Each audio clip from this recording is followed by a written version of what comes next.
Fox. Hola, ¿qué tal? Bienvenidos a las últimas noticias del medio ambiente en NTN 24, el canal de las Américas. Las noticias relacionadas con el cambio climático continúan con perspectiva poco alentadora. En esta ocasión, la infancia y la adolescencia serían los más afectados a corto y largo plazo, pues el mundo no está preparado para asegurar un futuro lejos de los efectos climáticos. ¿Futuro incierto?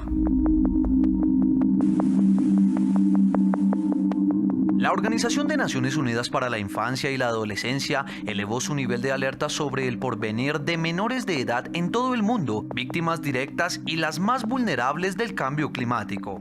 El director de UNICEF, Tev Shaiban, aseguró que si bien el mundo enfrenta fenómenos meteorológicos que afectan a las comunidades en general, los efectos de la variabilidad climática tejen un futuro para el planeta poco alentador. Las intensas sequías y las inundaciones aumentan considerablemente las emergencias humanitarias, que además de destrucción y pérdida de recursos económicos, también traen consigo la propagación de enfermedades tales como la malaria, la diarrea y la intensificación de la desnutrición. El aumento desmesurado de los efectos de estos fenómenos naturales obligarán a que haya una mayor capacidad de reacción y mitigación que permita atender a las poblaciones más afectadas, lo que superaría, según Shaiban, la posibilidad de una respuesta global, oportuna e íntegra. Esta desoladora advertencia está basada en los reportes generados por científicos climáticos que vaticinan meses más calurosos, pero también la intensificación de huracanes, tifones y tormentas para los que algunos países no están preparados a su llegada y posterior atención de desastres. Gracias por estar a esta hora con nosotros. ¿Cuáles son las principales consecuencias o efectos del cambio climático en los niños y en las próximas generaciones específicamente? Muy buenos días, muchísimas gracias por la invitación. Mira, hay varias consecuencias. Digamos que lo primero es un tema del riesgo de enfermedades que se transmite por vectores. Esto es por altas temperaturas o por exceso de pluviosidad.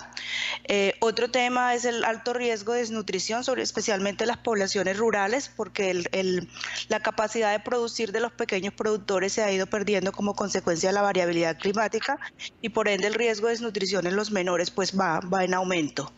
Y por ejemplo en el caso de Colombia, que hay zonas rurales de difícil acceso, el tema de la educación es un tema que nos preocupa muchísimo porque las clases se ven interrumpidas porque los profesores generalmente no viven en las comunidades donde estudian los niños y el derecho a la educación se ve interrumpido por estas consecuencias. O sea, hay mucha inundación, mucha lluvia y los profes no logran entrar, y sin mencionar que a veces la infraestructura para el tema de las escuelas y todo esto se ve deteriorada cuando hay situaciones de emergencia, especialmente de inundación.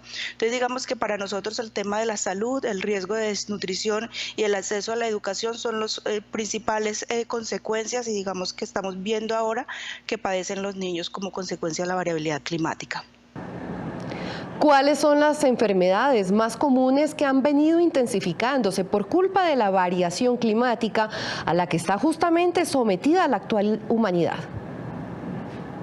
Sí, claro, mira, estamos hablando, por ejemplo, en el caso de enfermedades transmitidas por vectores, en los países con zonas muy húmedas y muy áridas, digamos, es donde más enfermedades se producen por los vectores, enfermedades como el dengue, el paludismo, las gripas. Digamos, en estas pequeñas islas del Caribe, aquí en Colombia, por ejemplo, en las zonas más de la costanera, hay mucho riesgo de estas enfermedades. Entonces, ahí el riesgo es bastante alto. Y en zonas que son muy áridas, donde el tema de la sequía se prolonga, la capacidad de producir se va disminuyendo con el tiempo. Ahí hay un tema que también es importante porque el acceso al agua, sobre todo el agua para el consumo humano, se ve disminuida, y eso pues aumenta también las enfermedades estomacales, las enfermedades, por ejemplo, con las niñas de origen ginecológico, porque pues la higiene se ve afectada porque las condiciones del agua no son las mejores, sobre todo en las zonas donde se sufre con sequía. ¿Qué deben hacer las nuevas generaciones? ¿Qué correctivos o cuidados podrían tomar ante las actuales circunstancias?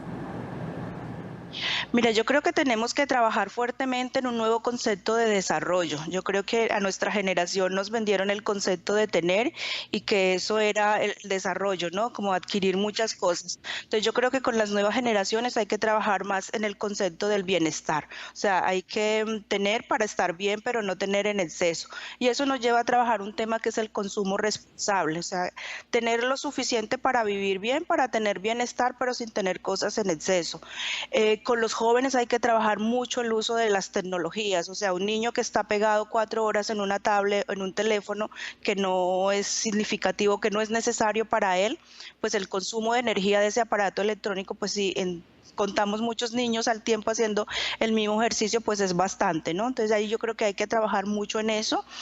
Por supuesto, todo el tema del cuidado de los recursos naturales, el cuidado de los bosques, el cuidado de los ecosistemas. Hay que trabajar mucho con las nuevas generaciones en esto porque creemos que ahí pues está como la clave. Hay que cuidar los ecosistemas porque los ecosistemas tienen un fuerte impacto en mitigar los efectos del cambio climático. Entonces yo creemos que ahí hay que hacer un esfuerzo enorme en las escuelas, en las casas, o sea, todos podemos contribuir para que las nuevas generaciones realmente tengan una mejor interacción con el medio a la que tuvimos nuestras generaciones. El uso, por ejemplo, del vehículo, creo que hay que trabajar mucho en eso, con los jóvenes, sobre todo usar transportes alternativos al vehículo, que pues hoy en día hay muchas oportunidades y las ciudades están desarrollando infraestructura para ello. Gracias por su valioso aporte a Clímax de NTN 24. Bueno, a usted muchísimas gracias por la invitación. Buen día.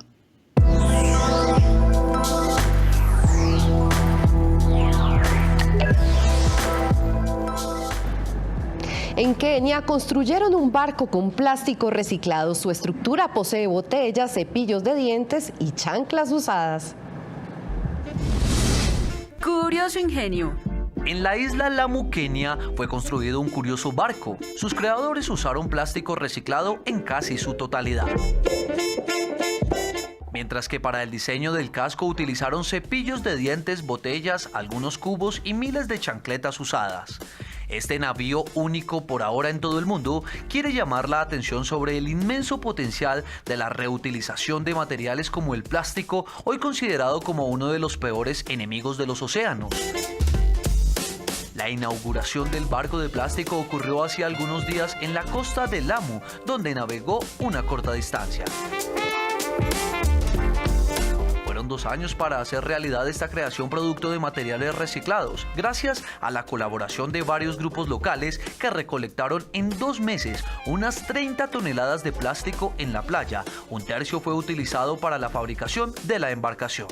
Por su parte, las autoridades de Kenia prohibieron por ley las bolsas de plástico hace 1 año y anunciaron multas de alto costo a los probables infractores.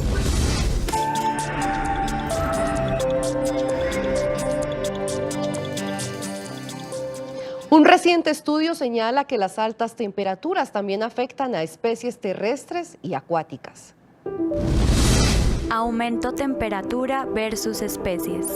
Según un reciente estudio científico, desde 1980 la temperatura media anual en el centro de Europa aumentó unos 0.3 grados por década. Dicha situación representa un impacto serio en la naturaleza. El reporte concluye, luego de examinar 1.758 poblaciones de animales y vegetales, que dicho incremento ocasiona cambios en el tamaño de las poblaciones. Los resultados que aparecen en la revista Nature Ecology and Evolution advierten que los cambios a largo plazo de la temperatura tienen efectos en el tamaño de las poblaciones de especies que van desde algas hasta mamíferos. Los científicos explican que el aumento de 1.11 grados en 37 años produce un impacto serio en la naturaleza. Durante el tiempo del estudio, casi la mitad de las especies evaluadas mostró un aumento o una disminución en sus poblaciones y pudieron percatarse de que el efecto de la temperatura terrestre es tan grande como el efecto que tiene la contaminación. La relación entre preferencias térmicas y tamaño de las poblaciones es muy evidente en especies con mucha movilidad como aves y mariposas.